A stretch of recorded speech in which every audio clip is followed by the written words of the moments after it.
श्री राधा कृष्ण एक दूसरे के पूरक हैं। श्री कृष्ण के साथ श्री राधा रानी की पूजा अर्चना की जाती है। राधा रानी श्री कृष्ण की अधिष्ठात्री देवी है। पढ़े श्री राधा कृष्ण की विवाह कथा। श्री राधा कृष्ण के विवाह की कथा का वर्णन गर्ग संहिता के 16वें अध्याय में आता है। गर्ग संहिता के अनुसार जब श्री कृष्ण की आयु 2 वर्ष 7 माह थी, तब नंद बाबा उन्हें खिलाते हुए वृंदावन के भांडीर वन में आ गए। नंद बाबा श्री कृष्ण को देखकर मन ही मन विचार करने लगे हैं कि मैं कितना भाग्यशाली हूँ जो यह अद्भुत बालक मेरी गोद में खेल रहा है। उसी समय वहां तेज हवाएं चलने लगी और बिजली चमकने लगी और एक अलौकिक तेज आकाश मार्ग से पृथ्वी पर आ रहा था। नंद बाबा जी जान गए कि स्वयं राधा रानी श्री कृष्ण से मिलने वन में पहुंची है। नंद जी ने उनको प्रणाम किया और उन्होंने श्री कृष्ण को राधा रानी की गोद में सौंप दिया। नंद बाबा श्री कृष्ण को राधा रानी को सौंपकर स्वयं वहां से चले गए।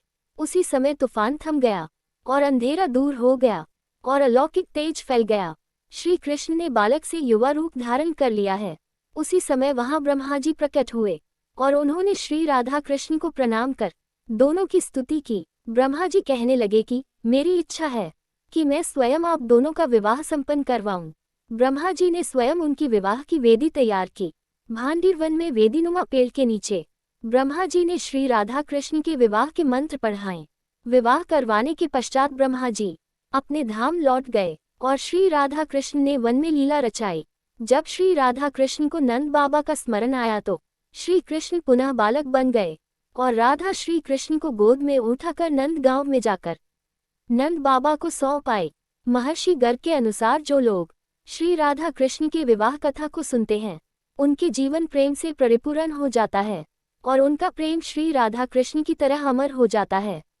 भांडीर वन में मंदिर स्थित मंदिर में जो श्री कृष्ण का विग्रह है, उनके हाथों में बांसुरी नहीं है, अपितु वह अपने दाहिने हाथ से श्री राधा रानी की मांग भरने के भाव को दर्शाता है।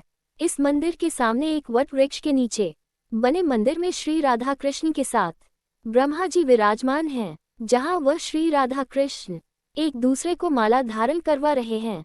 बोलो राधे राधे। Folded hands.